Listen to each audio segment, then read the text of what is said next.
Welcome to ABC Interactive English. Hello everyone, I'm Karen. And I'm Mike. And if I do this, do you think I'll start flying? I do not think so, It's Mike. It's working! No, it's not really working. All right, so we're going to be talking about a flying trunk. Now, first of all, we should tell people this is not the nose of an elephant that can suddenly fly. Because that's a trunk, that long nose. No, this is not that kind of trunk. It's basically like a big box. Right? People used to travel with trunks before luggage? Before they had suitcases and luggage that could roll, a lot of people would travel with a big trunk and they put all their stuff in that. So I think that's what we're talking about. But sounds pretty exciting, though. It doesn't really matter what the thing is. The fact that it can fly makes it a magical part of our story. Because there's a lot of flying stuff in stories like this. Such as the magical carpet, right? The magic carpet carpets. from Aladdin. That's true. I'm also thinking of flying brooms with flying wizards on them. Like in Harry Potter. And lots of witches also have flying brooms too. And there was that elephant Dumbo. Aw, Dumbo's so cute with his big ears. Yeah, he was a flying elephant, but I remember it was the feather. Right, he had to hold a feather in his trunk, in his long nose. He would hold that, and then his giant ears will start flapping. And then he would start flying. That's right. There you go. So a lot of flying things around, but I have to admit, I have never come across a flying trunk. I know, same here. It's kind of cool. I mean, you could close the lid. You could be inside. It might actually be safer than a flying broom or a flying carpet. You don't get to enjoy the view, though. But if it rains, it'll be nice and dry. You are right. Lots of things to think about when I go and buy myself a flying trunk after today's story. So let's get into it.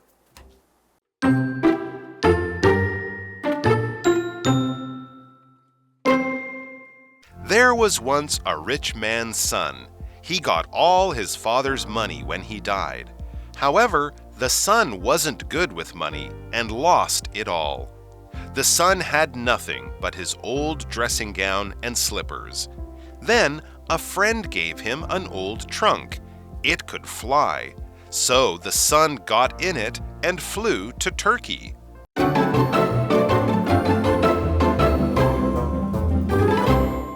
All right, so we have an exciting adventure story for you guys this month. It's 3 days. So with all of that to think about and be excited for, let's get to the flying trunk, part 1. There it goes. All right, I think it is going to be exciting. I mean, who doesn't want to fly in a flying trunk? Okay, let's get started. There was once a rich man's son. He got all his father's money when he died. So I guess then he will be very, very rich, right? He will be, because his father was rich, and of course when the father dies, this is pretty normal, right? The children will get the money from their parents. In this case, a lot of money. Exactly. So to die, that is a verb. Basically, it just means to stop being alive, either suddenly or slowly because you're sick or maybe because of an accident. So for example, you could say 12 people died in the accident. That's horrible. That is very, very sad. And that's usually what happens in accidents, right? Oh gosh, that's why we don't want accidents to happen. But yes, it's true. Everyone will die, right? Most of us, when we get older and things like that. It is a sad thing, but it is also part of life. All right, back to the article. So the father dies, the son gets all his money, and now the son is a very rich young man. However, this is not a good sign. So the son is rich, his life should be easy, but then we have however, that's like but.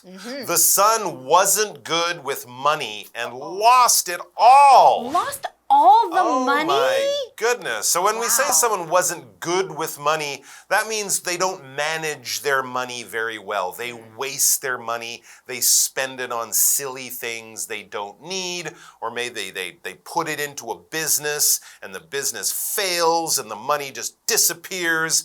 So when we say he wasn't good with money and lost it all, it didn't just fall out of his pocket one day while he was walking to the store. It means he spent spent it in very silly ways, and very quickly, the money was all gone. He spent it on things he shouldn't have. And what was he left with?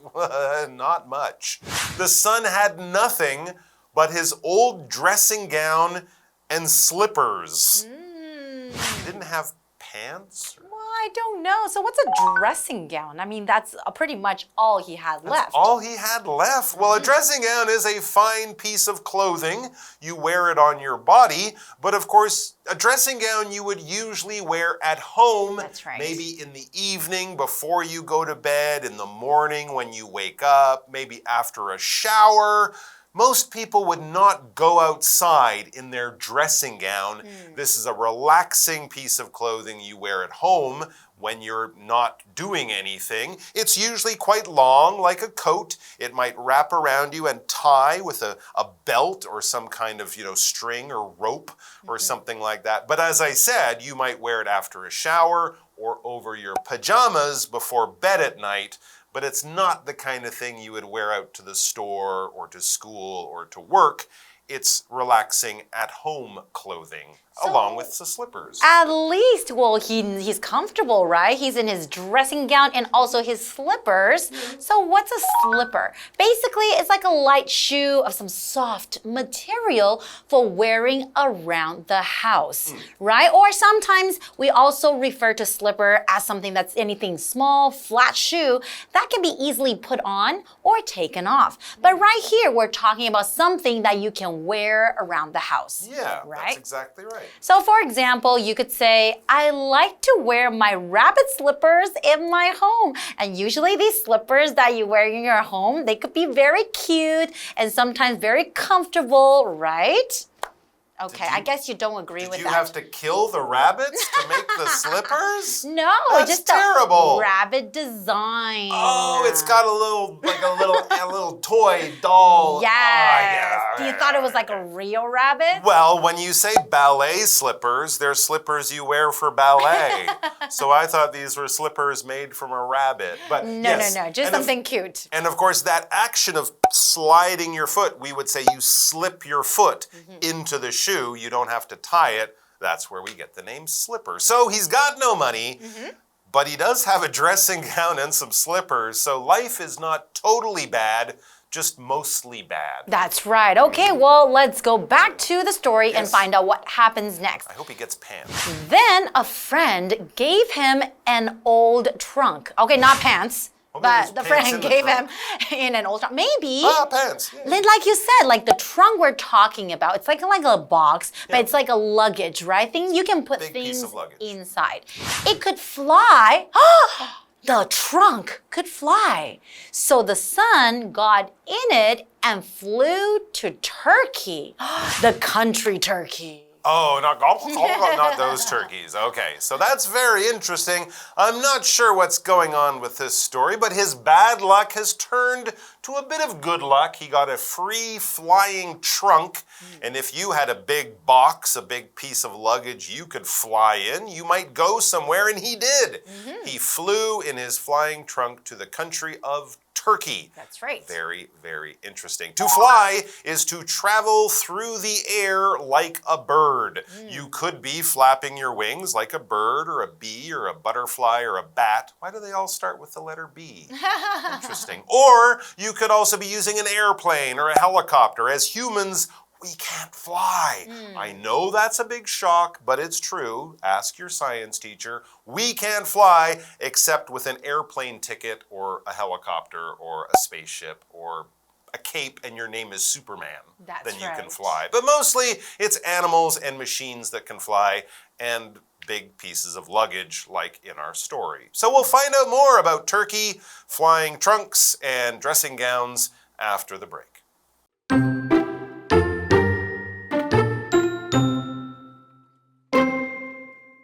The son hid his trunk in the woods. Then he went into the town. There he found out about the castle. It had windows really high up.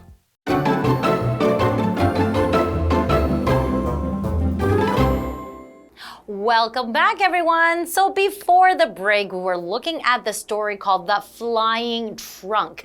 And the story is about an old rich man's son, right? And he got all his money from his dad when the dad passed away, when the dad died. Yes. But he was not very good with money, so he spent it all. And all he had left was his old dressing gown and his slippers. Then one day, a friend gave him a flying trunk, and he flew to Turkey. And we don't know why he flew to Turkey. No, we don't. So let's read on and find out what's happening now that he's in Turkey.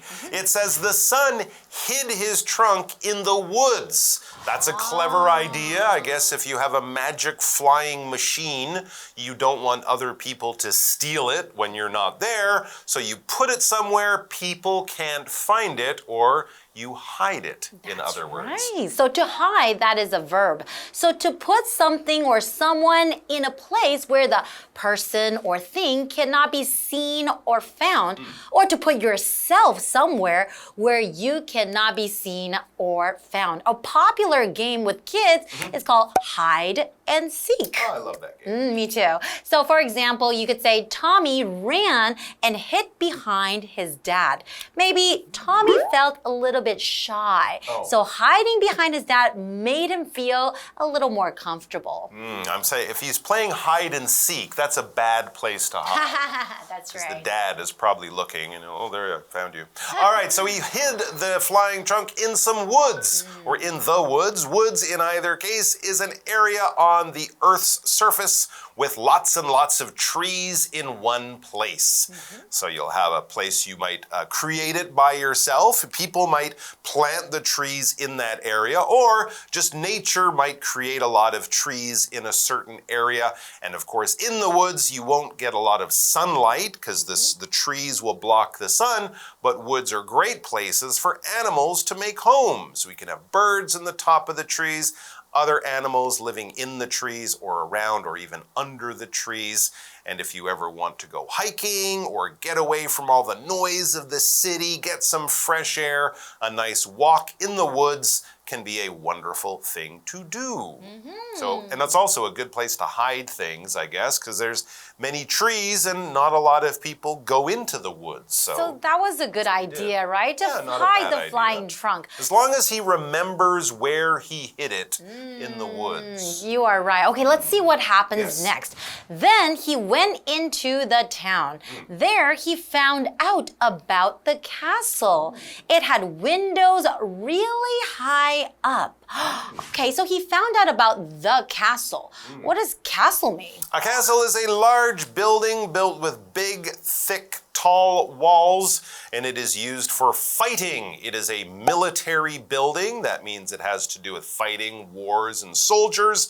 We don't build castles anymore because, you know, war has changed. But if you go to Europe, if you go to Japan, if you go to certain parts of the world, maybe 500 years or more ago in the past, people built these big castles. Lords and kings would build castles, put soldiers in there, and they would use that to control the land around. And if any bad guys came, you run back in your castle, close the big doors, wait behind the walls, and hopefully the bad guys go away before they break into your castle. If you've ever played many different types of computer games, you might have seen castles, because they're still, of course, very fun and interesting to people from history and from lots of fun action movies too. All right, that's all the time we have. So there's a castle, there's high windows, we're in the town, the flying trunk's in the woods, the guy's wearing a dressing gown, he still has no money, but it's okay, we have 2 more days of this story. Everything will make sense. I think so. Come back tomorrow. We hope so. We hope so. Come back tomorrow, though. See you guys next time. Bye-bye. There was once a rich man's son. He got all his father's money when he died. However, the son wasn't good with money and lost it all. The son had nothing but his old dressing gown and slippers. Then a friend gave him an old trunk. It could fly. So the son got in it and flew to Turkey. The son hid his trunk in the woods. Then he went into the town. There he found out about the castle. It had windows really high up.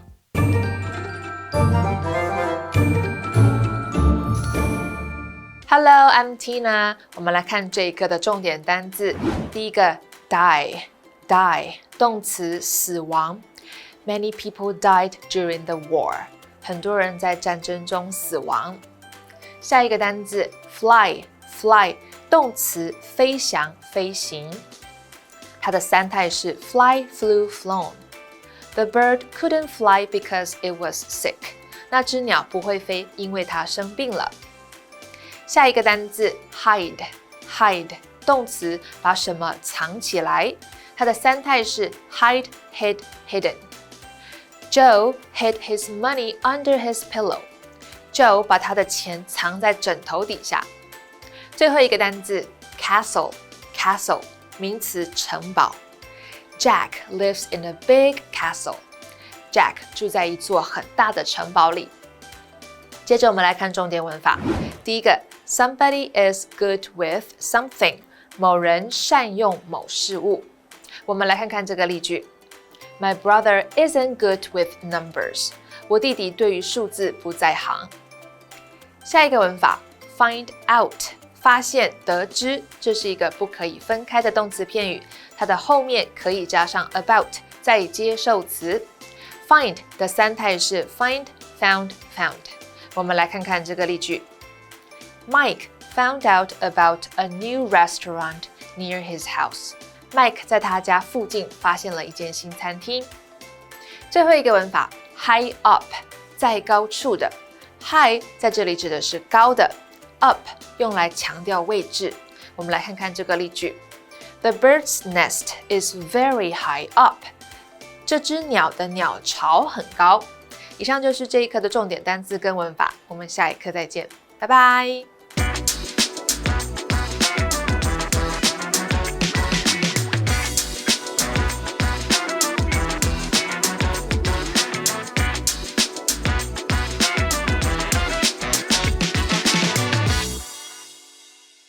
Hey, it's KiWi on the Street. I'm Kiki. And I'm Winnie. By the way, Winnie, I just wanted to say that you've improved your Mandarin a lot, and I'm so proud of you. So you just hang in there, and I know you can do it. Thank you so much. It is really nice to hear some words of encouragement, which is our topic for today. Okay, everyone, let's work on our translation skills. Our first one is 撑着点. I will say fighting. Oh, fighting! Fighting! Something like you can do it. You can keep do on it. doing something. Hold on. Hold on. Okay. Anything else? Keep it. Okay, yeah. Keep it or keep going or hang in there. What about this? 你已经快成功了。 No. You're almost. You are almost success. You almost got there. 快成功了. So not yet, but Yes, but quickly okay. successful. Yeah. So how would you say it in a sentence?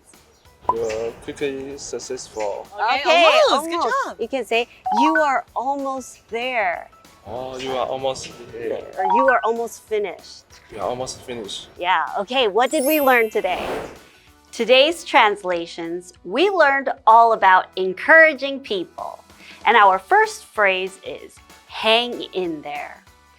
Hang in there literally means to hold on to something without falling. So when you tell someone to hang in there, you're telling somebody to keep going. This phrase is used to cheer somebody on when they're doing something or doing a task. Our second phrase is you are almost there. The literal meaning of this phrase means that you're very close to the end goal. So this phrase is used to encourage someone that is so close to accomplishing their task, and if they work just a little more, they will succeed. These are the translations we learned today. KiWi later.